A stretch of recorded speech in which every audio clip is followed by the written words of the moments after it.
Hi, I'm Sam Harris. I'm an author and neuroscientist, and I'm here at the studios of Mahalo. I've been invited to talk about the reasons I wrote each of my books, and this is my third book, The Moral Landscape: How Science Can Determine Human Values. I wrote The Moral Landscape because after writing my first two books, which were largely critical of religion and religious thinking and of necessity religious values, I began to experience very smart secular people balking at my criticism, even balking at my criticism of groups like the Taliban, which you would think, if anyone is worthy of criticism, it would be them. I keep meeting smart, well-educated, one might fear overeducated people in the West who think that there's absolutely nothing we can say about the nature of good and evil that has any kind of intellectual foundation. That there's certainly nothing that science is ever going to be able to say about right and wrong and good and evil, or about one culture being better than any other, or about one mode of life being better than any other. And I think this is a lie. I think it's a politically correct lie, but it's quite a destabilizing lie, because you think of what you have to be saying in order to think that. I mean, you have to believe that no matter what we come to know about human well-being, we will never be able to judge one strategy of life, one way of raising children, for instance, as better or worse by any variable that we might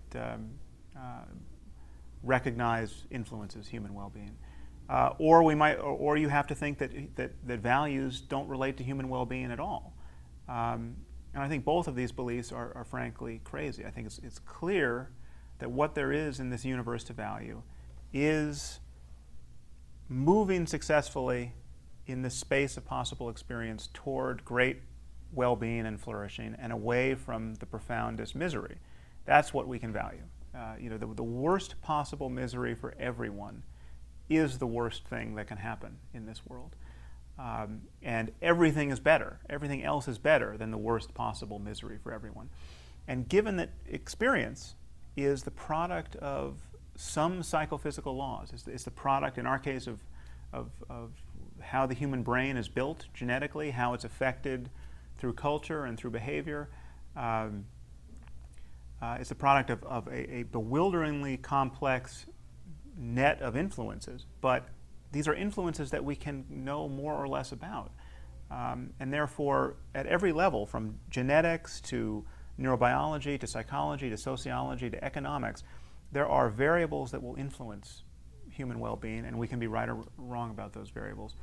And there are certain cultures, like the Taliban, that are clearly wrong about almost everything of interest. The goal in this book is to give you an intellectual foundation from which to feel that we can say that a maturing science of the human mind, and a maturing scientific understanding of again, all of these levels that influence human well-being will of necessity give us, constrain the kinds of things we can say about right and wrong and good and evil.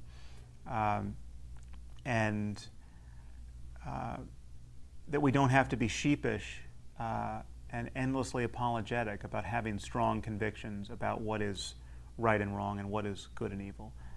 And so, to come back to the Taliban, because it's the easy case for a reason, and one goes to the easy cases for a reason to make the point that there really is a clear line between right and wrong.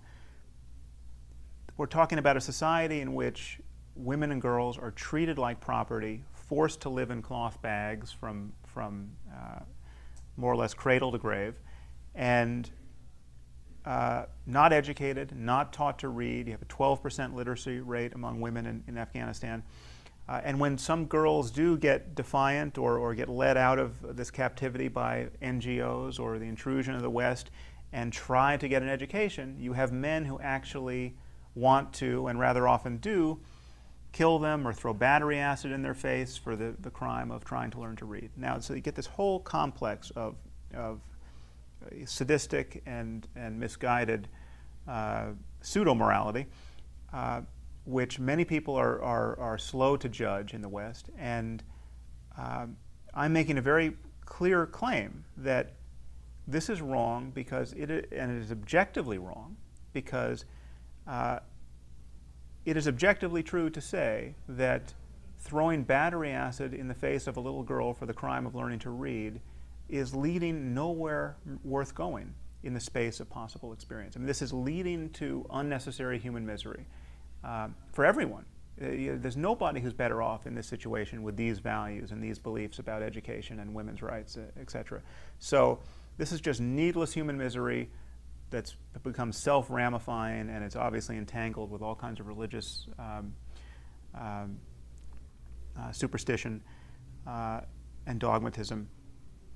If we know anything at all about human well-being, or if we will ever know anything at all about human well-being, we are in a position to look at this and say, economically, sociologically, psychologically, this is worthless.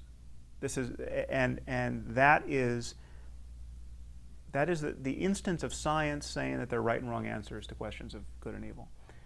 So again, that's in a very brief space. That's the argument I'm trying to make, and I make it at much greater length in this book.